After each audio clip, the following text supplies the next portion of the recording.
Sveiki, kolegos, važiuoju pro Žąsiną. Blemba, bet nesupratau, čia nei upelis, čia pėdukas per kelią, prašytas yra upeliukas. Žąsinas vadinasi. Tai va, labas rytas. Gražus, pagaliau vasara atėjo. Jau vasara, vakar atėjo, užvakar jau atėjo, vienu žodžiu. Jau atėjo. Karščiai. Ką, šiandien pasiėmiau, anksti pradėjau, 5:30 pradėjau.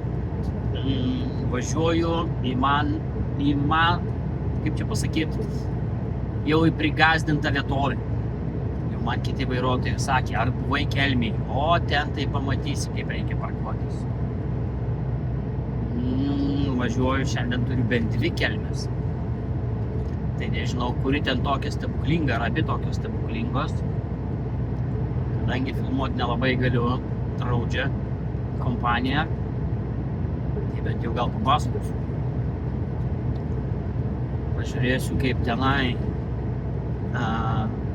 pjausiu grybą, kaip prakaituosiu parkuodamasis. Tai va, ką, oras geras, nuotaika geresnė šiandien negu vakar. Vakar buvau praktiškai nemiegojęs, tai važiavau į Šilutę, tai galvojau, atvėsiu. Siaubas kaip, nes buvo karšta, tai miegojau gal 2 valandas geriausiu atveju, aš taip spėjau. Tai vakar kai lavonas buvo, bet kažkaip atidirbau. Tai va, ką daugiau šiandien nieko. Žiūrėsim, kaip ta nugazdinta vietovė atrodo. O tokioj vietoj, blėt, su šiktoj karočiu.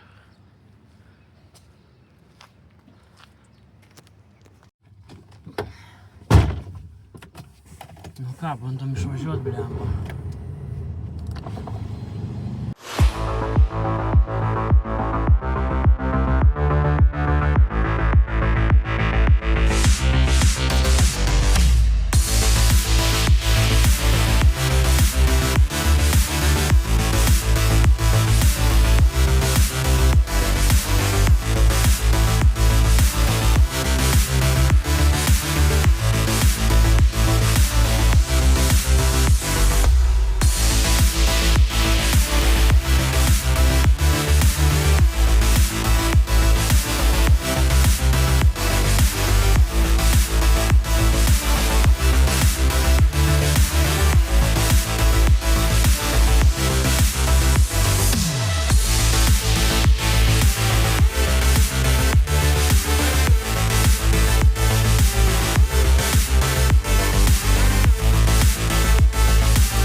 Ką?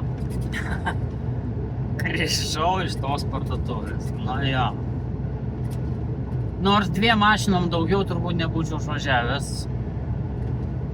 Nežinau. Planavimas taip planuoja. Siūs tokias mašinas, tokias vietas tikrai. Nežinau. Iššūkis ganėtinai jo. Išvažiavau, aišku, tenai. Pasižiūrėjau ant tentos akčių pilną lapų medžių. Nes ten braukė krūmus vienu žodžiu. Ir dar sutikau vieną bendradarbį. Dabar prie kitos parduotuvės Kelmėj. Sakė, dar viena yra, ten vos net dar baisesnė. Nu jo. Čia tikrai iššūkiai. Iššūkiai. Tiesa, tą teikimas reiks iškirpti. Pasinešti. Tai va, vienu žodžiu, kažkaip visai nenorėčiau daugiau aš ją važiuoti, nors aišku, gali tekti. Bet tikrai neturiu jokio noro tenai daug rodytis. Įvažiuot gana sunku, susiparkuoti irgi. Kaip pasakyti, nėra taip, kad visai ten būtų kažkas ten, wow, įmanoma, bet, tikrai geriau, kad nebūtų tokių dalykų. Kuriem velniam rizikuot, kai galėtų nerizikuoti. Bet yra kaip yra. Yra kaip yra pristatymo taškai, parduotuvės ten statytos senai, matyt, tai va. Tai, žodžiu, tokie dalykai, nenoriu daugiau tenai. Bet sveikas gyvas, nieko nenunešiau. Ir tas yra svarbiausia. Jo, teisingai sakė, pamatysi, pamačiau.